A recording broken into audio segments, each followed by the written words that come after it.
Hello, good evening. Kanina yung black ang nandyan. Ngayon naman yung odd eyes. Maigi na lang at di na maulan. Ayan. Nilagyan ko ng improvised na bubong para kahit umulan, di mababasa.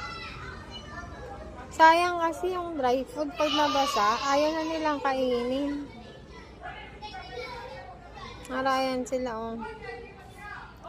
Isa lang yung kainan, kaya pila-pila yan sila pa isa-isa ang dating. Pero ngayon, dalawa na lang yan eh. Yung iba kasi, naiuwi ko na. Din yung iba naman kasi, di ko na makita kung nasaan. Ano kasi yung iba dito eh, yung dayo ba. Pero yung talagang dito kumakain na yan sila. Yung iba kasi dito, napapadaan lang, tapos kakain. After ng ilang araw, makikita mo ulit. Tapos after ng ilang araw, wala sila ulit. Yung ganun. Hindi talaga sila yung pusa na talagang nandito sa area na to. Yan si Odd Eyes. Good evening po.